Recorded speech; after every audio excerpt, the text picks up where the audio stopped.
Mesdames, messieurs, laissez-moi me présenter. Je suis Maître Boogie, avocat fraîchement diplômé. Avant de commencer la défense de mon tout premier client, j'aimerais que vous me laissiez le temps de vous introduire ce nouveau concept qu'est plaidoyer.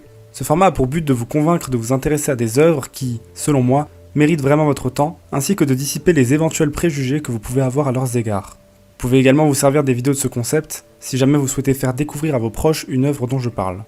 Étant donné que c'est ma première affaire, je vais commencer par un cas facile à défendre, mais qui peut en rebuter certains de par le genre auquel il appartient, et le sport qu'il représente, parfois jugé, je cite, inintéressant. Vous l'avez vu dans le titre, mon premier accusé est une œuvre très importante pour moi en plus d'être d'excellente qualité.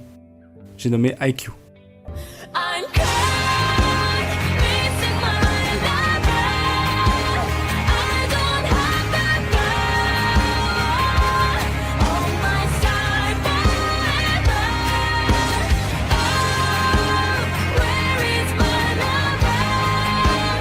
IQ, ou IQ les As du volley en version française, est un manga de sport écrit et dessiné par Haruichi Furudate, prépublié dans le Weekly Shonen Jump de 2012 à 2020 et édité en France par Kazé. Il a le droit à une adaptation en animé par le studio Production IG depuis 2014 et c'est ce format que je vais principalement vous conseiller aujourd'hui, même si le manga est de très bonne facture lui aussi. Dans un premier temps, messieurs les jurés, laissez-moi vous rappeler les faits. Hinata Shoyo, un jeune collégien, se prend de passion pour le volleyball après avoir vu à la télévision un match où un joueur surnommé le Petit Géant fait une performance incroyable malgré sa petite taille. Hinata décide alors de rejoindre le club de volleyball de son collège, où il devient malheureusement le seul inscrit. Ce n'est qu'à la fin de sa dernière année qu'il aura suffisamment de coéquipiers pour participer à un tournoi. Cette première expérience va l'opposer à l'équipe du jeune Kageyama Tobio, joueur si bon qu'il est surnommé le roi du terrain. Après avoir essuyé une défaite cuisante contre ce dernier, Hinata va lui promettre qu'il va continuer à s'entraîner dans l'optique de le battre un jour. Quelques mois plus tard, il rejoint le lycée de Karasuno, dans lequel il se réjouit d'enfin pouvoir intégrer une vraie équipe. Mais une grande surprise l'attend. Kageyama aussi a rejoint ce lycée. Les deux joueurs vont devoir apprendre à se connaître et à coopérer dans le but de hisser l'équipe de Karasuno au meilleur niveau de la compétition japonaise interlycée. Maintenant que tout le monde a les éléments de cette affaire en tête, il est temps pour moi de vous expliquer, en plusieurs points dénués de spoilers, pour quelles raisons mon client mérite toute votre attention. S'il y a bien un domaine dans lequel IQ brille, c'est du côté de ses personnages. Je vous ai déjà parlé de Hinata et de Kageyama, qui illustrent très bien mon propos à eux seuls, mais les autres personnages sont également extrêmement intéressants et attachants. Que ce soit les autres membres de l'équipe de Karasuno ou ceux des grosses équipes adverses, nombre de personnages ont le droit à des développements d'une très grande qualité. Même les personnages un peu plus secondaires ont le droit à leur moment de gloire et Furudate les oublie très rarement. Leur personnalité est décortiquée par le biais de leurs ambitions, de leur rapport au volleyball, de leurs relations avec leurs coéquipiers. De plus, les personnages possèdent énormément de traits de personnalité, ce qui les complexifie tout en les rendant bien plus humains. En plus d'être eux-mêmes intéressants, les personnages principaux entretiennent des relations de choix avec les autres personnages et entre eux. De la même manière que Hinata va devoir apprendre à coopérer avec son rival Kageyama, énormément d'autres paires de joueurs vont nous être dépeintes, chacune ayant leur propre synergie, leur propre histoire et leur propre caractère. De plus, l'esprit d'équipe est particulièrement bien retranscrit sans jamais tomber dans le pouvoir de l'amitié ou dans la niaiserie. Vous avez déjà probablement connu une œuvre qui vous donnait le sourire. Une œuvre où vous avez l'impression de retrouver vos amis au lancement d'un épisode. IQ en fait partie. C'est une œuvre qui transpire la bonne humeur. Les passages dramatiques fonctionnent pour la plupart, mais l'anime renvoie principalement un bon mood, notamment grâce à son humour. Car IQ est à mon sens autant une comédie qu'un manga de sport, tant je le trouve drôle. Les gags visuels sont nombreux, inventifs, et les interactions entre les personnages sont souvent ponctuées de petits pics qui retranscrivent très bien le genre de remarques que peuvent s'échanger de réels coéquipiers d'une équipe sportive. Contrairement à beaucoup d'autres mangas de sport, IQ a pris le parti de rester le plus réaliste possible.